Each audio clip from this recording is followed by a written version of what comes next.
जनताले आहा भन्न लायक त्यस्ता खालको परिवर्तन आउने खालका त्यस्ता कामहरू चाहिँ के कस्ता कामहरू गर्नुभयो? यो नगरपालिकामा हामी निर्वाचित भएर आउँदाखेरि यो नगरपालिकाको बाटो अत्यन्त सानो चाउरो थियो। यहाँका पूर्वाधारका कामहरू केही पनि भएका थिएनन्। बिस्तारै बिस्तारै गोरेटो मात्र बनेको थियो। 98% घरले विद्युतीय सेवा पाएको छ। तर केही अब अलि टाढा गोठमा बसेका मान्छेहरूलाई 2% मान्छेले मात्र विद्युतीय सेवा पाउन बाँकी छ।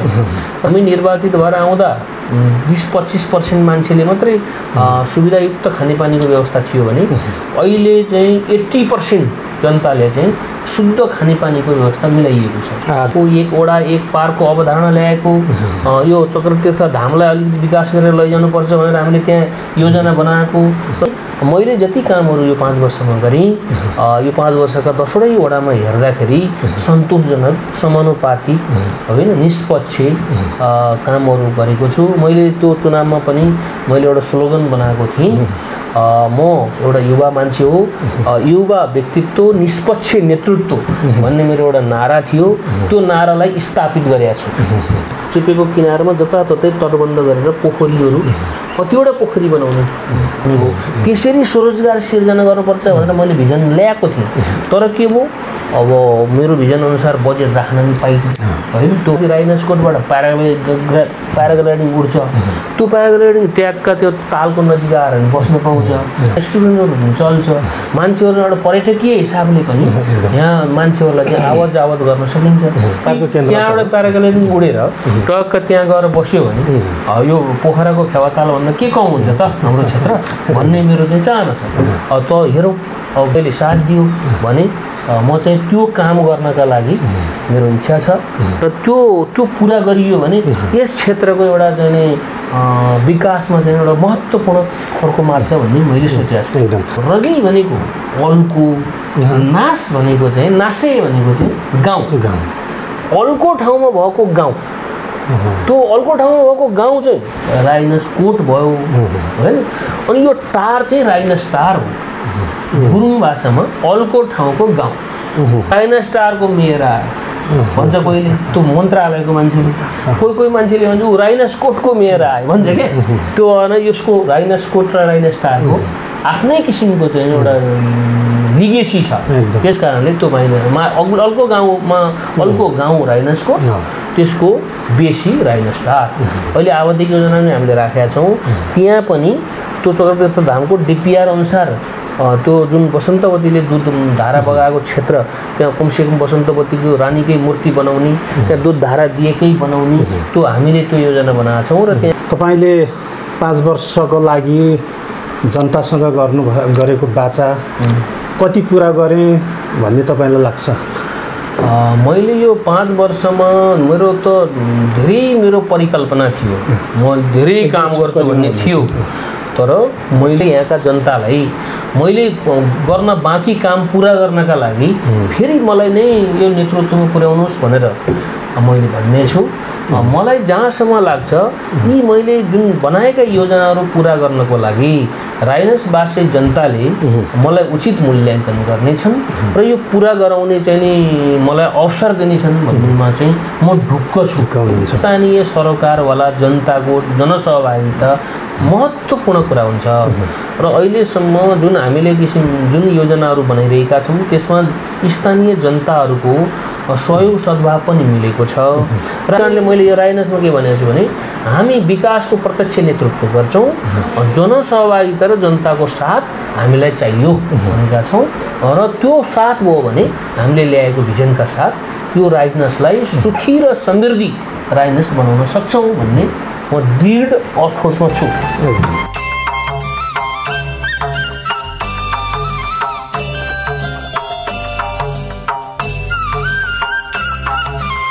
नमस्कार। अहिले स्थानीय चुनाव वैशाख 30 गते घोषणा भइसकेको छ। यो समयमा उहाँको कार्यकाल पनि 5 वर्ष करिब सकिएको छ। यसै सन्दर्भमा राइनस नगरपालिकामा के कस्ता कामहरू भए भन्ने सन्दर्भमा म यो राइनस नगरपालिकासम्म आइपुगेको छु।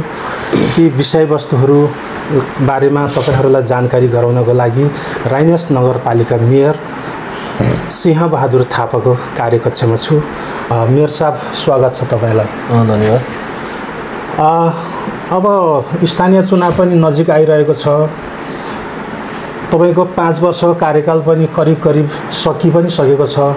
कस्तो खालको काम गर्नुभयो यो राइनस नगरपालिकामा? जनताले आहा भन्न लायक त्यस्ता खालको परिवर्तन आउने खालका त्यस्ता कामहरू चाहिँ के कस्ता कामहरू गर्नुभयो?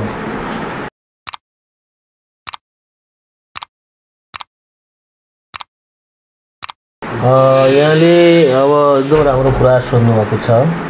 हामी 2074 साल वैशाख 31 गते भएको स्थानीय तहको यो राज्यको पुनर्संरचना पछाडिको पहिलो स्थानीय तहबाट हामी निर्वाचित भएका हौँ र हाम्रो करिब 5 वर्षको कार्यकाल समाप्त भइसकेको छ।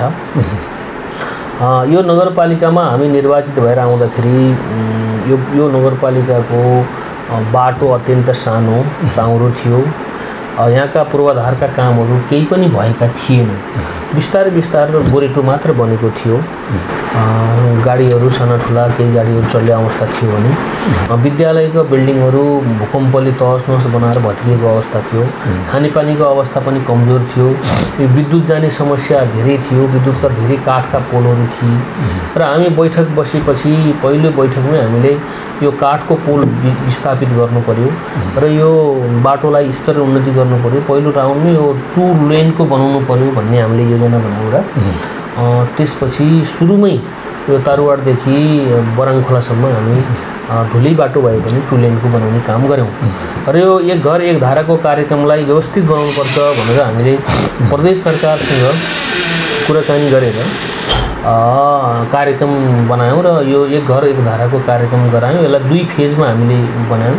एउटा सङ्घको 1 देखि 5 सम्म सङ्घको प्रोग्रामलाई सेट गऱ्यौँ र यो 6, 7, 8 लाई चाहिँ प्रदेशको कार्यक्रममा समावेश गरेर यो खानेपानी एक घर एक धाराको कार्यक्रम चलायौँ र अहिले द्रुत गतिमा ती कामहरू भइरहेको छ र धेरै लगभग हाम्रो नगरपालिकाको हिजो मात्रै हामीले यो आवधिक योजनाको तथ्याङ्क निकाल्दाखेरि करिब 98% घरमा विद्युतीय सेवा पुगेको छ।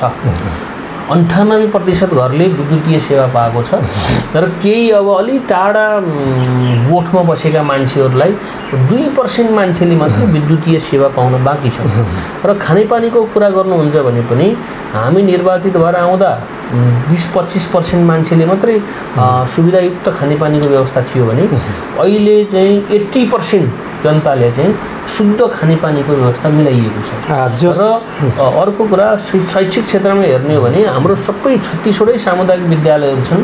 त्यसमा भूकम्पबाट प्रभावित नभएका विद्यालय 5वटा मात्रै थिए र अरू लगभग 31वटा विद्यालय भूकम्पबाट प्रभावित थिए। ती सबै विद्यालयको अहिले नयाँ बिल्डिङ बनाएर विद्यार्थीलाई नयाँ भवनमा पठाइएको छ। त्यसकारणले मैले हेर्दाखेरि अब मान्छेहरूले त भन्छन् अब 5 वर्ष पहिलेको राइनसको फोटो र अहिलेको राइनसको फोटो हेऱ्यो भने तस्बिर आफै बोल्छ। हामीले यो राइनसको होमस्टे पनि हामीले आएपछि बनाएको, त्यो राइनसको बृहत गृह योजना पनि बनाएको, भक्ति पार्क बनाएको, 1 वडा 1 पार्कको अवधारणा ल्याएको, यो चक्रतीर्थ धामलाई अलिकति विकास गरेर लैजानुपर्छ भनेर हामीले त्यहाँ योजना बनाएको र त्यसको डिपिआर बनाएको छ। अब त्यसको संरचना बन्न बाँकी छ। केही हाम्रा डिपिआरका कार्यक्रमहरू भइसके। अब त्यहाँ चाहिँ हाम्रो बजेट व्यवस्थापन गरेर काम गर्न बाँकी छ। केही कामहरू बाँकी छ। धेरै कुराहरू हामीले पाइपलाइनमा राखिसकेका छौँ र अहिले हाम्रो आवधिक योजना जुन बन्दैछ त्यो आवधिक योजना अनुसार अब आगामी 5 वर्षमा हामीले बाँकी रहेका कामहरू धेरै कामहरू सम्पन्न हुनेवाला छन् र त्यो आवधिक योजना बनाएर बृहत गृह योजना बनाएर मात्रै हामी अगाडि बढेका छौँ। जे तपाईले भनेअनुसार चाहिँ पहिलाको 5 वर्ष अगाडिको राइनस नगरपालिका र यो 5 वर्ष पछिको राइनस नगरपालिकामा परिवर्तन चाहिँ भएको छ। यो परिवर्तन गर्नको लागि तपाईले कति बजेट खर्च गर्नुभएको छ अहिलेसम्म 5 वर्षको अवधिमा? यो बजेटको लमसम हिसाब गर्ने हो भने हाम्रो चाहिँ प्रदेश र सङ्घ सरकारबाट हिसाब गर्ने हो भने हरेक वर्ष प्रदेश र सङ्घको एकमुष्ट बजेट हामीले खर्च गर्ने हो भने 1 अरब भन्दा माथि त सङ्घ र प्रदेशकै सपोर्ट हामीले प्राप्त गरेका छौँ। नगरपालिकाको विकास बजेट भनेको त 12-13 करोड मात्र हुन्छ। अरू लगभग 72-73 करोडको बजेट ल्याए पनि त्यो प्रशासनिक खर्च कर्मचारीको तलबमा जान्छ। त्यो हिसाब किताबले हामीले स्थानीय स्रोत चाहिँ हाम्रो कमजोर नै छ। हामीले सङ्घ र प्रदेशमा लबिङ गरेर बजेटको व्यवस्थापन गरेर त्यो विकास निर्माणका कामहरूलाई अगाडि बढाएको हो। र त्यो सबै टोटल हिसाब गर्ने हो भने यो 5 वर्षमा राइनसमा चाहिँ विकासमा खर्च 2-3 अरब चाहिँ खर्च भएको देखिन्छ। तर हामीले बजेट सिलिङ प्राप्त गरेको चाहिँ लगभग 5 अरबभन्दा माथि, हरेक वर्ष 1 अरबभन्दा माथिको बजेट हाम्रो यहाँ भित्रिन्छ। तर कार्यान्वयनको पक्ष चाहिँ बिचमा कोभिड आयो, विभिन्न कुराहरू हामीलाई चाहिँ कार्यान्वयनको कठिनाइ भयो। र हामीले यो राइनस स्तरीय अस्पताल बनाउने भनेर गत वर्ष टेन्डर गऱ्यौँ, ढिलो टेन्डर गर्न पर्यो, विभिन्न झमेलामा हामी फस्यौँ। त्यो बिचमै गर्न पाएको भए त्यो पनि त्यो 17-18 करोडको बजेट पनि गत वर्षै सक्थ्यो। र अहिले त्यो बजेट पनि बिचमा सक्न सकिएन, फ्रिज गयो। र फेरि अहिले फेरि त्यसलाई निरन्तरता दिएका छौँ। र त्यस्ता धेरै योजनाहरू छन्। यो हाम्रा स्वास्थ्य चौकीहरू स्तर उन्नति गर्नको लागि करोडका बजेटहरू जति पनि छन्।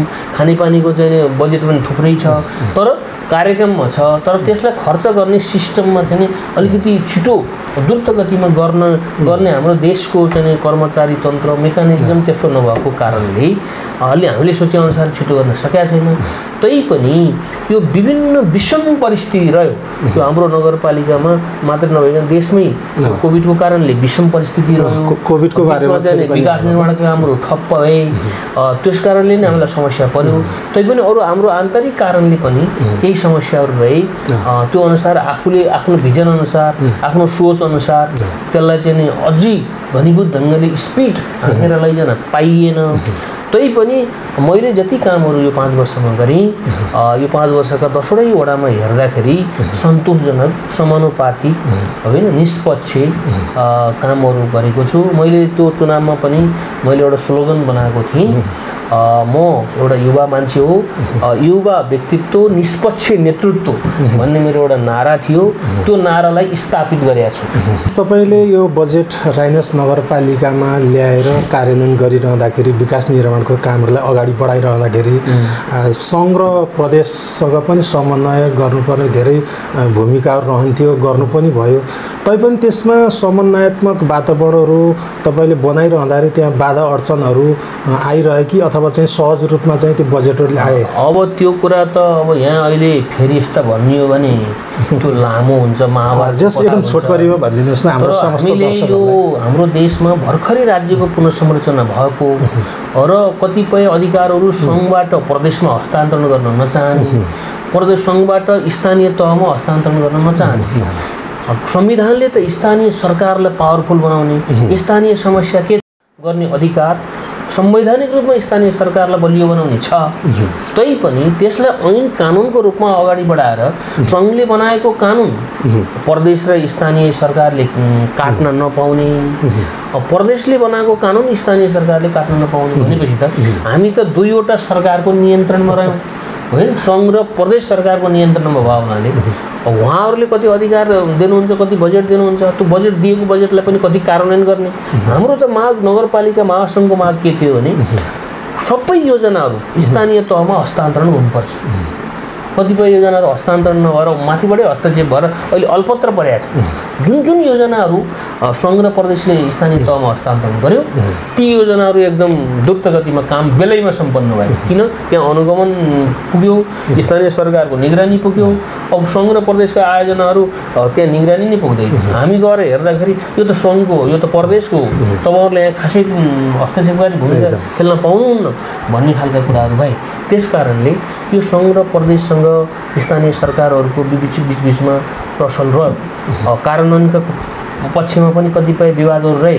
त्यसकारण यो पहिलो अभ्यास भएको कारणले पनि यो एउटा स्थापित गर्नलाई कठिन पनि भएको हुनाले पनि त्यो भयो। र अहिले एउटा वेमा गइसकेको छ। सङ्घमा काम गर्ने, प्रदेशमा काम गर्ने व्यक्तिहरूले पनि स्थानीय सरकारलाई अलिकति पावरफुल बनाउनुपर्छ र सबै योजनाहरू स्थानीय तहमै हस्तान्तरण गर्नुपर्छ भन्ने मानसिकता अहिले विकास भएर गइरहेको छ। बिचमा त 5 लाख 10 लाखका योजनाहरू बगबाट योजना योजना समावेश भए जनतालाई त्यहाँ यहाँदेखि पोखरासम्म पुग्नुपर्ने, काठमाडौँसम्म पुग्नुपर्ने होइन, बेलामा काम नहुने, अनि त्यो त्यतिकै योजना त पर्यो तर कार्यान्वयन नभइकन सिद्धि।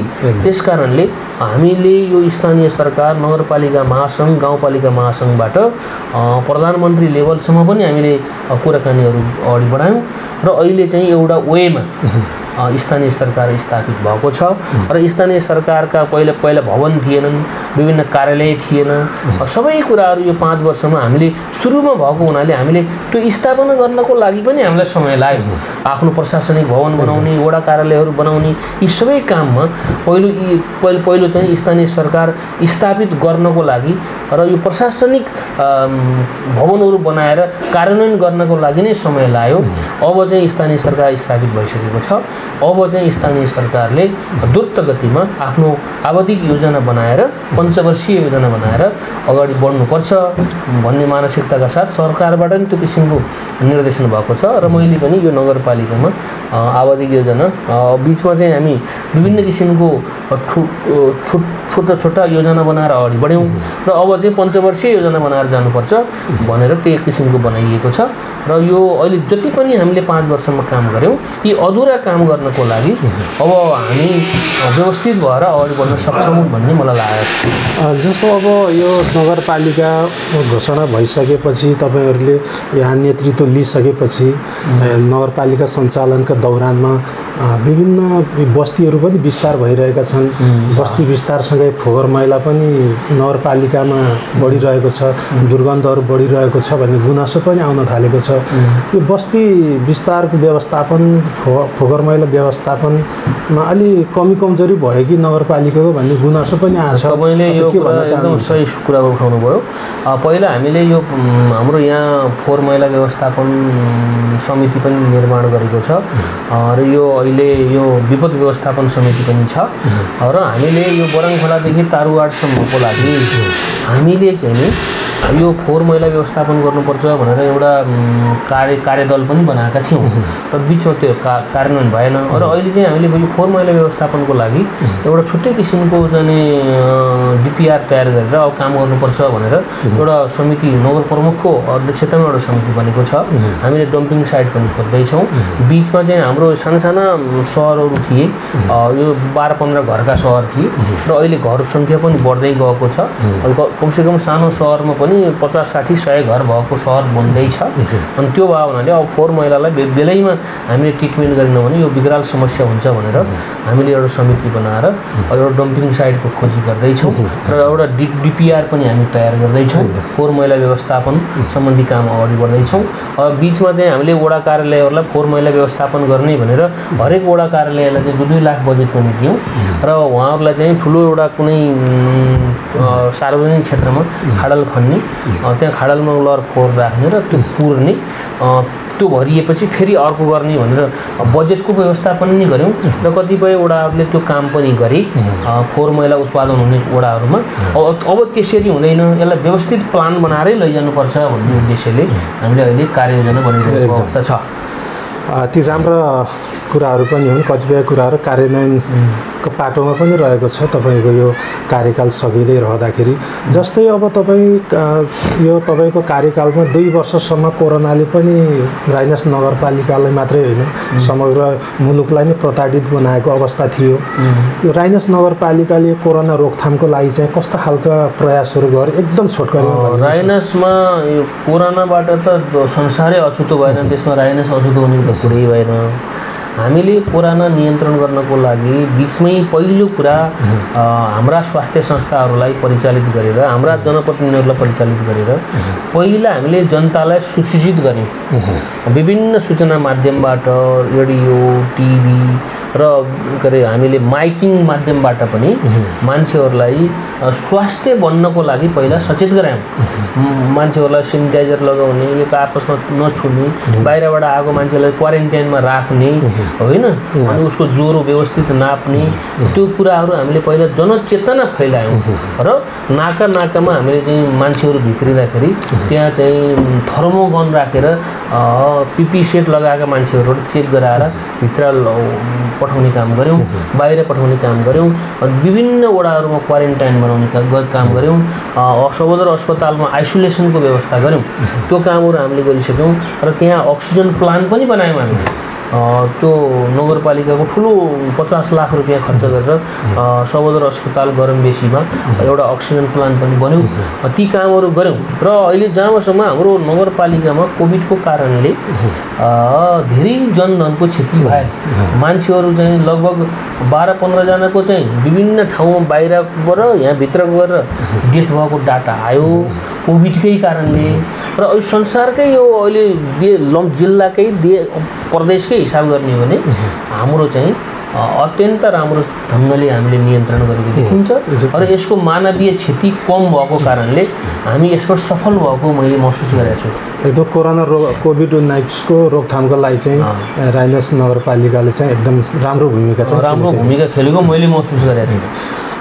जस्तो अब यो नगरपालिकामा रोजगारका विषयहरू पनि हुने गर्छ। यहाँ हुन त त्यस्ता रोजगारका लागि कुनै पनि औद्योगिक क्षेत्रहरू छैनन्, तैपनि राइनस नगरपालिकाले जनतालाई स्वरोजगार बनाउनको लागि, उद्यमशील बनाउनको लागि कस्ता खालको कामहरू गरेको थियो? अब हामीले यो स्वरोजगारको लागि हाम्रो यहाँ प्रधानमन्त्री कृषि आधुनिकीकरण कार्यक्रम, मुख्यमन्त्री कृषि आधुनिकीकरण कार्यक्रम यहाँ हाम्रो नगरपालिकामा लागू भएको थियो।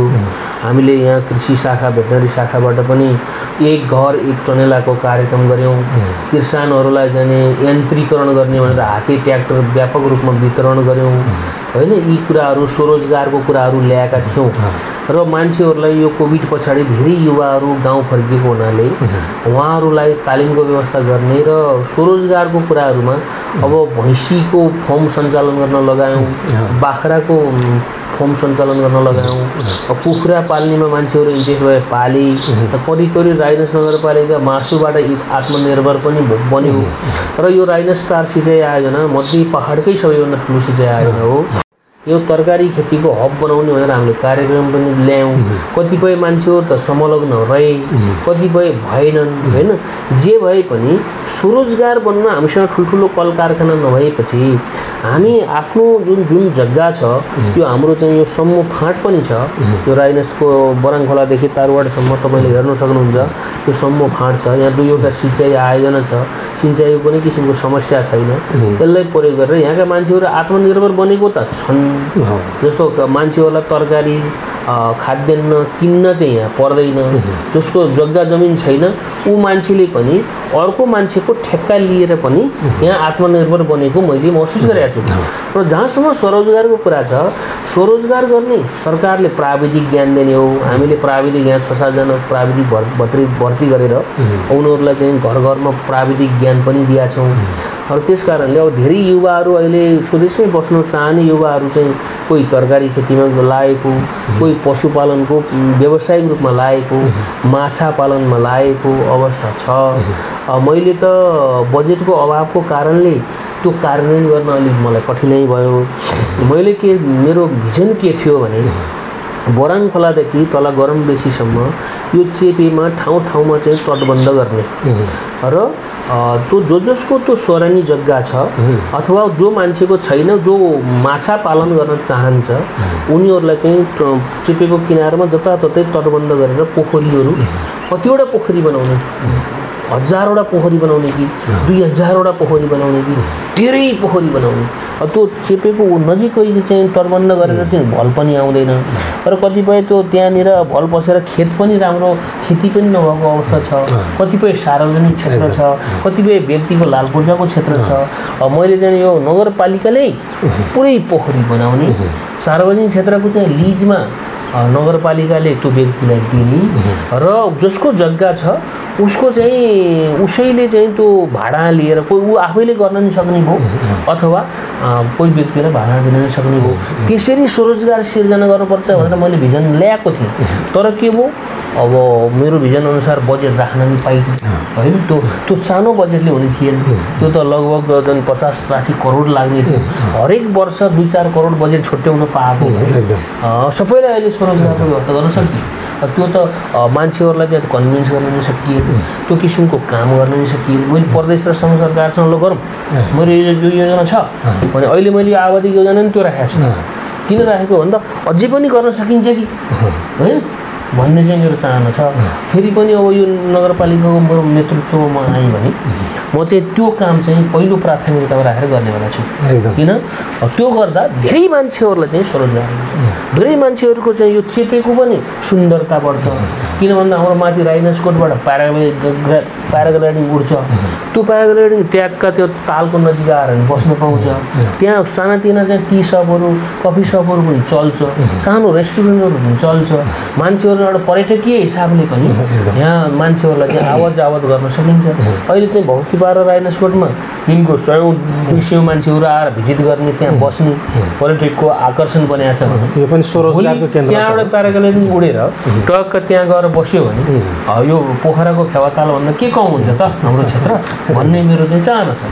त हेरौँ अब भाग्यले साथ दियो, समयले साथ दियो भने म चाहिँ त्यो काम गर्नका लागि मेरो इच्छा छ र त्यो पुरा गरियो भने यस क्षेत्रको एउटा चाहिँ विकासमा चाहिँ एउटा महत्त्वपूर्ण खर्को मार्छ भन्ने मैले सोचेको छु। एकदम स्वरोजगारको क्षेत्रमा कृषि र पर्यटनलाई बढी मात्रामा यहाँले चाहिँ फोकस दिनुभएको रहेछ। यो विभिन्न यो कामहरू पालिकामा हुँदै गर्दाखेरि कृषि पर्यटन त यथावत छँदैछ। तपाईँको राइनसकोट तपाईँको प्राचीन रूपमा नै राइनस नगरपालिकाभित्रै नै रहेको छ, तपाईँले त्यसलाई प्रवर्धन गरिसक्नु भएको छ। तैपनि राइनस नगरपालिका भनेर नेपालमा भनिरहँदाखेरि राइनस नगरपालिकाको खास विशेषता चाहिँ के हो? यो राइनस नगरपालिकाको मेन विशेषता भनेको के हो भन्नु होला भने त्यो राइनसकोट गढी एउटा ऐतिहासिक गढी हो। नेपालको एकीकरणै यहाँबाट सुरु भएको भन्छौँ हामी। भन्न त धेरै मान्छेले गोर्खाबाट सुरुवात भएको हुन्छ। राइनसकोट लमजुङ राज्यको पूर्वी किल्ला हो। पूर्वी किल्लाको चाहिँ नेतृत्व दरबे शाहले गर्थे। जब यो दरबे शाह चाहिँ त्यहाँ बस्दाखेरि यो लिग्लीकोटमा चाहिँ दौडिएर राजा हुने चलन थियो पहिला, धेरै वर्ष पहिले। जब त्यहाँ लिलीकोटको दरबे शाह राइनसकोटबाट त्यहाँ दौडिएर जितेर गएर राजा भइसकेपछि अनि उनी गोर्खामा प्रवेश भएको हो र त्यसपछि यो लमजुङ राज्य र गोर्खा राज्य चाहिँ पहिला लडाइँ हुँदाखेरि सबभन्दा लास्टमा लिएको छ र यहाँ अहिले मैले नाम लिएँ चक्रतीर्थ धाम। यो दाजुभाइको लडाइँ भइसकेपछि त्यहाँ त्यो चक्रतीर्थ धाममा चाहिँ ती शाह वंशका राजाको आमा बसन्तवती रानीले चाहिँ दुध बगाएको ठाउँ छ यहाँ चक्रतीर्थ धाम सिमाना।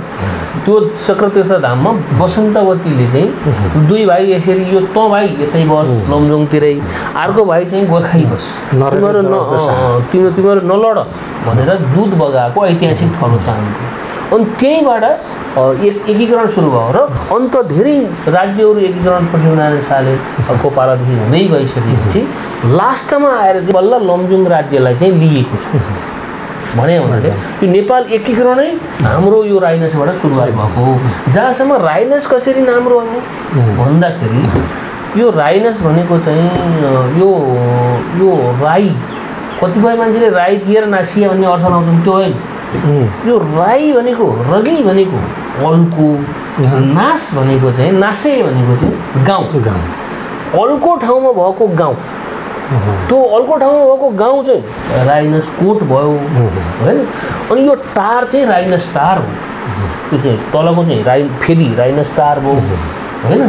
त्यो राइनसे भन्छ, रगिनासे भन्छ र अझै यसको स्पष्ट नाम चाहिँ रगी भनेको अल्को, नास भनेको गाउँ, गुरुङ भाषामा अल्को ठाउँको गाउँ भनेर यो राइनस भएको र त्यो राइनस गाउँ हो। अनि यो तल चाहिँ टार हो, त्यो चाहिँ उहाँको त्यो गाउँको बेसी हो है। कतिपय त्यहाँको मान्छेको जग्गा अझै पनि यहाँ तल छ, छँदै छ। त्यो भए हुनाले यो अल्को ठाउँमा रहेको गाउँबाट चाहिँ त्यो राइनसकोट रहेको त्यो कोट भयो त्यसरी रहेको र अब त्यही राइनसकोटको बेसी भयो हुनाले त्यो राइनस नगरपालिका हो। धेरै बाहिरका मान्छेले त राइनसकोट नगरपालिका भन्छन्, अझ कतिपयले चाहिँ राइनस टार नगरपालिका। म गाउँमा ठाउँ जाँदाखेरि मान्छेहरूले भन्छन् त्यो राइनस टारको मेयर आयो, भन्छ कोहीले, त्यो मन्त्रालयको मान्छेले, कोही मान्छेले भन्छ ऊ राइनस कोटको मेयर आयो भन्छ क्या। त्यो होइन, यसको राइनस कोट र राइनस स्टारको आफ्नै किसिमको चाहिँ एउटा लिगेसी छ। त्यस कारणले त्यो अर्को गाउँ राइनस कोट, त्यसको बेसी राइनस स्टार। र यो राइनस हामीले पछि राइनसको यो नगरपालिकाको नामाकरण गर्ने बेलामा हामी त्यहाँ जिल्ला विकासमा म पनि त्यसको सदस्य हो। अब के नाम राख्ने त भन्दा कतिपय साथीहरूले राइनस स्टार नगरपालिका राखौँ भन्ने कुरा आयो, अब कतिपयले राइनस कोट भन्ने आयो। अनि पछि हामीले चाहिँ यो राइनस स्टार पनि नभनौँ, कोट पनि नभनौँ, यसलाई राइनास भनौँ है। राइनास भनेपछि यो त कोट र तारको विवाद भयो भनेर यसलाई राइनासको नामाकरण गरेर अगाडि बढाइएको हो। यो राइनस नगरपालिका विशेषता बारेमा भनिरहँदाखेरि जस्तो अब यो पर्यटन कृषिका विषयहरू पनि यथावत रूपमा त्यो कुराहरू त सकिहाल्यो भनिसक्नु भयो। आबादी योजनामा पनि तपाईँले पर्यटनलाई राख्नु भएको रहेछ, राम्रो विषयवस्तु पनि हो यो राइनसवासीको लागि। तैपनि समृद्ध नगरपालिका बनाउनको लागि दीर्घकालीन योजना चाहिँ यो आबादी योजनामा मेन कुरा के राखेको छु भन्दाखेरि राइनसको चक्रपथ, जति अहिले राइनस नगरपालिकाको चक्रपथ बनाउने हाम्रो भिजन छ, जसमा 10 किलोमिटर मध्ये पहाडी लोकमार्ग पर्छ। अनि त्यसपछि धमेलीकुवादेखि बोराङ खोलासम्म 10 किलोमिटर अर्को यो चक्रपथकै यो रोड पर्छ। बोराङ खोलादेखि प्यार्जुङसम्म 14 किलोमिटर अर्को पर्छ र प्यार्जुङदेखि उता हर्रबोर्डसम्म अर्को 15 किलोमिटर छ।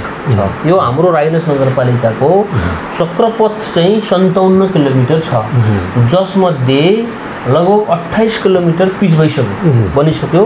अब बाँकी हाम्रो 35 जति बाँकी छ, त्यो चाहिँ यो आबादी योजनामा समावेश गरेर अब यो सम्पन्न गर्ने हाम्रो छ। एक घर एक धाराको कार्यक्रम चलिरहेको छ, त्यो सम्पन्न गर्ने छ। यो स्टिलको पोल फेर्ने द्रुत गतिमा काम अगाडि बढिरहेको छ, अब सम्पन्न गर्ने छ। हाम्रो यहाँ विभिन्न किसिमका धार्मिक क्षेत्रहरू छन्। राइनस कोटको चाहिँ एउटा पर्यटन गुरु योजना छ, त्यसका त्यहाँ मिनी दरबार बनाउने, भ्यू टावर बनाउने, झन्डा राख्ने कामहरू अब बाँकी छ। केही प्याराग्लाइडिङको र त्यो गोप्य सेसन चाहिँ तयार भइसक्यो। त्यसपछि त्यसको तल चक्रतीर्थ धामको डिपिआर तयार भएको छ।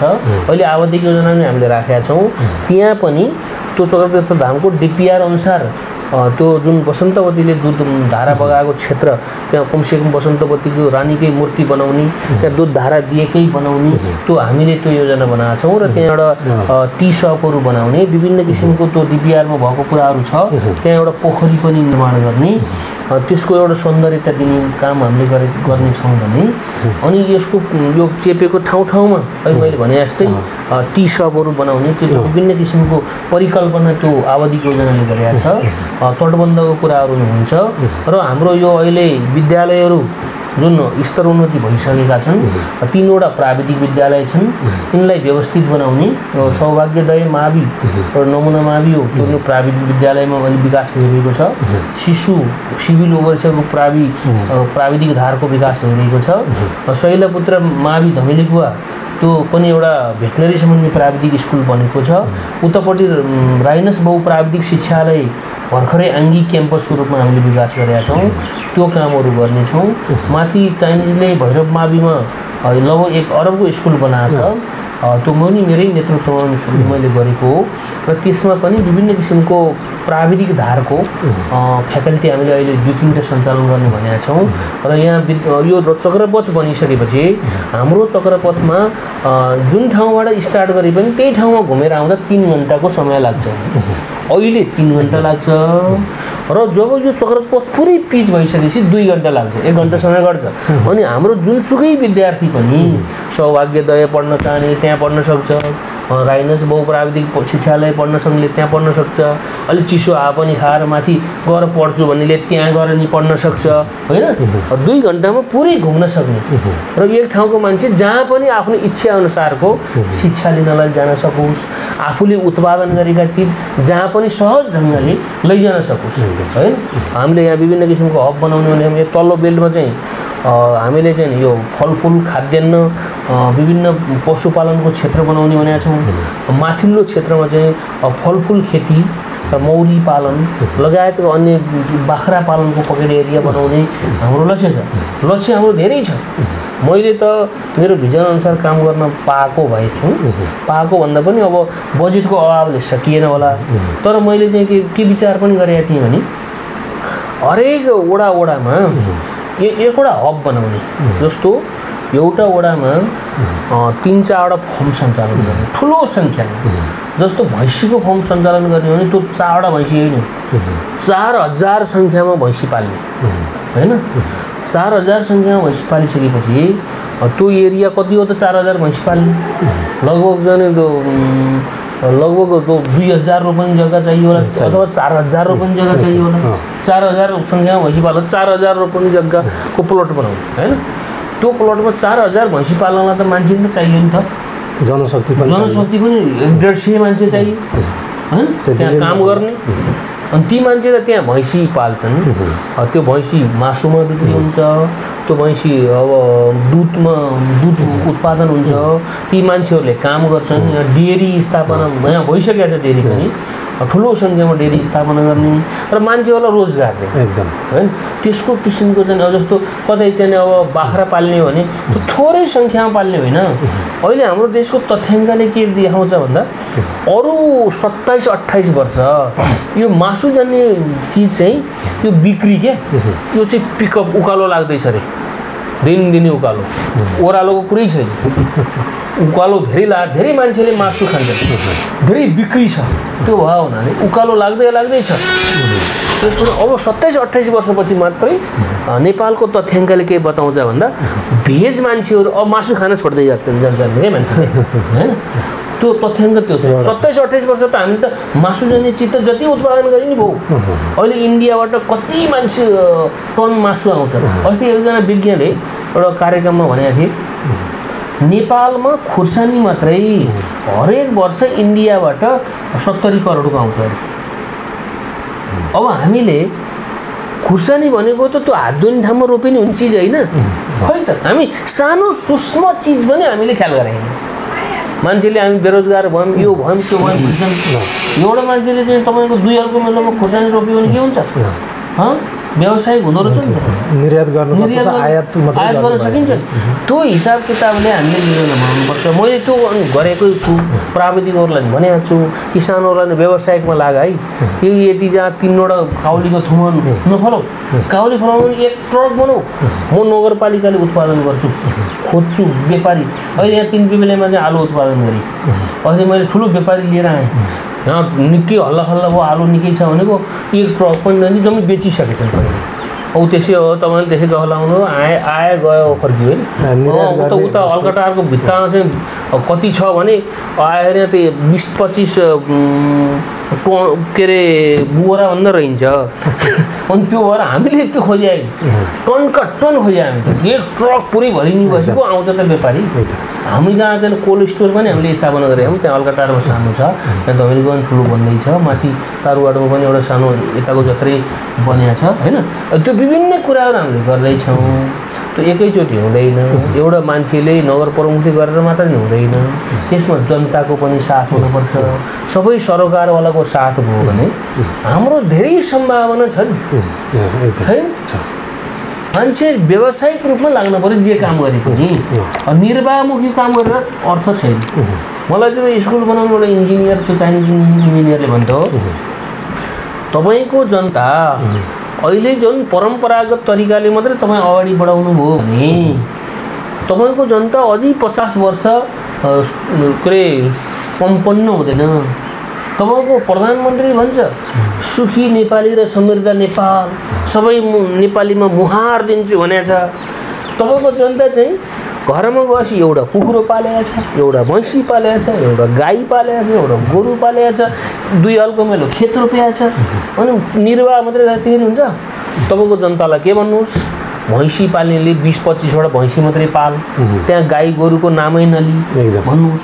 गाई पाल्छ भने गाई मात्रै पाल भन्नुहोस्, बाख्रा पाल्छ भने बाख्रा मात्रै भन्नुहोस्, कुखुरा पाल्छ भने कुखुरा मात्रै भन्नुहोस्, खेती गर्छ भने खेती मात्रै गर भन्नुहोस्। एउटालाई एउटा काम लाउनुहोस्, अनि तपाईँको जनताको मुहार खुसी हुन्छ। नत्र तपाईँको जनता त्यो सबैको स्याहार गर्दै म थलो पर्छ के पनि गर्न सक्दिनँ। मान्छेलाई एउटा मात्रै काम लाउनुहोस्। तपाईँ गाउँमा हिँडेको छ एउटा भैँसी नि पाले सबै भकार उत्तम पाले त्यो के गरे अब यसरी विकास हुँदैन। हाम्रो चाइनामा पनि पहिला आजभन्दा चाहिँ नि 50 वर्ष पहिले यस्तै थियो। सुखी भाइ व्यावसायिक भाइ यसो गर्नुहोस् तपाईँको ठाउँमा भन्यो। अनि त्यो मलाई मनमा पनि छ त्यो ठिकै हो भनेर मैले ठाउँमा तपाईँ जो मान्छे रोजगार छैन रोजगार नभएका मान्छेहरूलाई मैले त्यसरी गरेको छु। एकदम यो स्वरोजगारको लागि अरू ठाउँबाट एउटा शिक्षा पनि लिनु जरुरी छ भन्ने चाहिँ तपाईँको आशय पनि हो। हामी कार्यक्रमको अन्त्यमा आइसकेका छौँ। हामी राइनस नगरपालिकाको मेयर सिंहबहादुर थापासँग कुराकानी गरिरहेका छौँ। राइनस नगरपालिकामा भएका 5 वर्षभित्रका गतिविधि विकासका बारेमा हामी धेरै कुराहरू गरिसकेका छौँ। हामी अब कार्यक्रमको अन्त्यमा पनि छौँ। मेयर साहब, यहाँ विभिन्न कानुनहरू नीतिहरू पनि राइनस नगरपालिकाले राम्रै बनाएको छ भन्ने सुनिन्छ। कस्ता खालका कानुन नीतिहरू बनाउनु भएको छ? अब तपाईँले एकदम सही प्रश्न गर्नुभयो। भर्खरै हामीले चाहिँ राइनसमा 38वटा कानुन पास गरेँ। राजपत्रमा पनि प्रकाशित गरेर आयो, मेरो टेबलमै अगाडि भइसकेको छ। मैले देखाउन पनि सक्छु तपाईँलाई। विभिन्न किसिमको कानुन चाहिँ हामीले पास गरेका छौँ। राइनसमा चाहिँ यो स्थानीय कानुन, यो कानुन चाहिँ अब तपाईँको स्थानीय राजपत्रमा हामीले प्रकाशित गरेका छौँ। यो हामीले खर्च गर्ने यन्त्रीकरण सम्बन्धी कानुन छ, महिला सशक्तिकरण छ, कृषि समूह गठन कृषकहरूले गर्ने विभिन्न किसिमका चाहिँ व्यवस्थापन सम्बन्धी कानुन छ। उद्योग वाणिज्य कर सम्बन्धी हामीले कानुन बनाएका छौँ होइन। यो राइनस नगरपालिकाको चाहिँ प्रशासकीय कार्यविधि भन्ने ऐन बनाएका छौँ। अनि त्यसपछि राइनसको चाहिँ नि फोहोर मैला व्यवस्थापन सम्बन्धी कानुन बनाएका छौँ। राइनसको चाहिँ नि अब यो मेलमिलाप झै झगडा भयो, मेलमिलाप सम्बन्धी यो न्यायिक समितिले गर्नुपर्ने यो कानुन निर्माण गरेका छौँ। स्थानीय वातावरण तथा प्रकृति स्रोत संरक्षण, यो हाम्रो प्राकृतिक स्रोत विभिन्न छ नि, यो चेपेदेखि लिएर हाम्रो यो लालीगुराँस खोल्नेदेखि लिएर विभिन्न पहराहरू छन्, हाम्रा धेरै प्राकृतिक स्रोत छन्। यसको लागि यो व्यवस्थापन संरक्षण सम्बन्धी कानुन बनाएका छौँ। जलस्रोतको उपयोग तथा व्यवस्थापन सम्बन्धी कार्यविधि निर्माण गरेका छौँ। शिक्षा सम्बन्धी कार्यविधि बनाएका छौँ होइन। यो राइनसको सङ्घ संस्था दर्ता सम्बन्धी बनाएका छौँ। अनि यो विभिन्न वित्तीय संस्था यो जोखिम न्यूनीकरण सम्बन्धी कानुन बनाएका छौँ होइन। विपद व्यवस्थापन सञ्चालन सम्बन्धी कार्यक्रम यो ऐन बनाएका छौँ। राइनस नगरपालिकाको विपद जोखिम न्यूनीकरण सम्बन्धी कानुन बनाएका छौँ। तालिम तथा सञ्चालन कार्यविधि बनाएका छौँ होइन। राइनस नगरपालिका कार्यक्रमको हामी अन्त्यमा पनि छौँ। यो 5 वर्षको कार्यकाल पनि तपाईँको सकिँदैछ। तपाईँले 5 वर्षको लागि जनतासँग गरेको बाचा कति पुरा गरेँ भन्ने तपाईँलाई लाग्छ? मैले यो 5 वर्षमा मेरो त धेरै परिकल्पना थियो, म धेरै काम गर्छु भन्ने थियो। तर मैले चाहिँ विभिन्न यो अहिले मैले धेरै समस्याहरू बताइसकेँ। बिचमा धेरै समस्या भयो, कोभिडका समस्या भयो, बजेट कार्यान्वयन गर्न नसक्ने समस्या भयो। यी सबै कुराहरूले गर्दा मैले सोचेअनुसारका धेरै काम गर्न नसके पनि आंशिक कामहरू सम्पन्न गरेँ होइन। आंशिक भनेको लगभग 100% काम गर्न पाए त धेरै ह्याप्पिनेस हुन्थ्यो। मैले 25% मात्रै काम गरेँ। मैले धेरै भिजनहरू दिएको थिएँ, त्यो अनुसार मैले 5 वर्षमा यो चक्रपथ पुरै सम्पन्न गर्छु भन्ने थियो। त्यसको चाहिँ नि अब 57 किलोमिटर, म 28 किलोमिटर मात्रै कालोपत्री भयो, अरू त बाँकी रह्यो होइन। त्यो आंशिक भयो। एक घर एक धाराको कार्यक्रम सबै सक्ने भन्ने थियो, लगभग 80-85% काम भयो, अझै 15-16% बाँकी रह्यो। अनि यो विद्युतको चाहिँ सबै पोल फेरेर सक्ने भनेको थिएँ। त्यसको चाहिँ अब विद्युत विस्तार चाहिँ 98% पुर्याइयो, त्यो चाहिँ सफलता भयो। तर अब काठको पोल विस्थापित चाहिँ अझै पनि 30-35% बाँकी छ, त्यो कामहरू बाँकी छ होइन। अब विद्यालयहरूको यो प्राविधिक शिक्षालयको जुन यो सबै 7वटै फ्याकल्टी स्थापना गर्ने भन्ने थियो, त्यो बाँकी छ। अस्पताल मेरै पालामा चाहिँ राइनस नगरपालिका स्तरीय अस्पताल जहाँ चकरतीर्थमा बन्दैछ, त्यो अस्पतालको काम पुरै कम्प्लिट गरेर त्यो पुरा त्यहाँ चाहिँ डक्टरको दरबन्दी पनि आएको छ। डक्टरसहित राखेर स्टाफ नर्ससहित राखेर त्यहाँ पुरै आकस्मिक सेवासहितको सुविधा दिने मेरो कल्पना थियो। त्यो बाँकी भयो। समग्रमा भन्नुपर्दाखेरि अधिकांश बाचाहरू तपाईँले पुरा गरिसक्नु भएको छ। धेरै बाचाहरू पुरा गरेँ। त्यसको चाहिँ पाइपलाइनमा राखेको छु मैले, जुन भनिएका आवधिक योजनामा नि छ र अब धेरै 20-25% काम सम्पन्न भइसकेको छ र बाँकी अरू 70% काम बाँकी छन्, तर ती जम्मै पाइपलाइनमा छन्, त्यो योजनामा समावेश छ। अब आगामी दिनमा ती सबै सम्पन्न हुने दिशामा छन्। अब वैशाख 30 गते स्थानीय तहको निर्वाचन हुँदैछ, तपाईँलाई पनि थाहा छँदैछ। अब आउने यहाँका राइनस नगरपालिकाको मेयरको लागि अब बाँकी काम चाहिँ के चाहिँ राख्नुभयो एकदम छोटकरीमा, अथवा तपाईँ नै भन्नुभयो भने पनि कसरी कार्यान्वयन गर्दै हुनुहुन्छ? अब यो वैशाख 30 गते स्थानीय तहको निर्वाचन घोषणा गरेको छ सरकारले। यो निर्वाचनमा विभिन्न पार्टीहरूले विभिन्न भिजनहरू ल्याउँछन्, विभिन्न व्यक्तिले विभिन्न भिजनहरू ल्याउँछन्। अहिले यो मल्टी पार्टी सिस्टममा अब म पार्टीले उम्मेदवारी नदिए पनि म उठ्नेवालै छु त भन्दिनँ। यदि म लागेको पार्टीले मैले बनाएका योजनाहरू सफल गर्नको लागि, यी अधुरा कामहरू पुरा गर्नको लागि पार्टीले फेरि दोहोऱ्याउनको लागि मलाई अनुरोध गर्यो भने म त्यो विषयमा तयार छु। र मैले जुन वाचा कवल गरेको छु, मैले यहाँका जनतालाई मैले गर्न बाँकी काम पुरा गर्नका लागि फेरि मलाई नै यो नेतृत्वमा पुर्याउनुहोस् भनेर मैले भन्ने छु। मलाई जहाँसम्म लाग्छ यी मैले जुन बनाएका योजनाहरू पुरा गर्नको लागि राइनसवासी जनताले मलाई उचित मूल्याङ्कन गर्नेछन् र यो पुरा गराउने चाहिँ नि मलाई अवसर दिनेछन् भन्नेमा चाहिँ म ढुक्क छु। कार्यक्रमको अन्त्यमै छौँ। जाँदा जाँदै राइनस नगरपालिकाको प्रमुख होइन मेयरको हैसियतले समस्त राइनस नगरवासीहरूलाई के सन्देश प्रवाह गर्न चाहनुहुन्छ? मैले समग्र राइनसवासीलाई के भन्न चाहन्छु भने नगरपालिकाले जुन योजना बनाएको छ त्यो योजनालाई सफल पार्नको लागि स्थानीय सरकारवाला जनताको जनसहभागिता महत्त्वपूर्ण कुरा हुन्छ। र अहिलेसम्म जुन हामीले जुन योजनाहरू बनाइरहेका छौँ त्यसमा स्थानीय जनताहरूको सहयोग सद्भाव पनि मिलेको छ। र आगामी दिनमा नगरपालिकाले जुन किसिमको भिजन ल्याएको छ, जुन किसिमको योजना बनाएर अगाडि बढेको छ, त्यो सफल पार्नको लागि स्थानीय सरकारलाई जनताहरूको सहयोग अवश्य प्राप्त हुनेछ। र यसको साथसाथै हामीले बनाएका योजनाहरूलाई सफल पार्नको लागि प्रदेश र सङ्घीय सरकारको पनि सपोर्ट चाहिने भएको हुनाले त्यही किसिमको भावना अनुसार उताबाट सपोर्ट पाइयो र स्थानीय जनतालाई परिचालन गर्न सकियो भने हामी सक्सेस हुन्छौँ।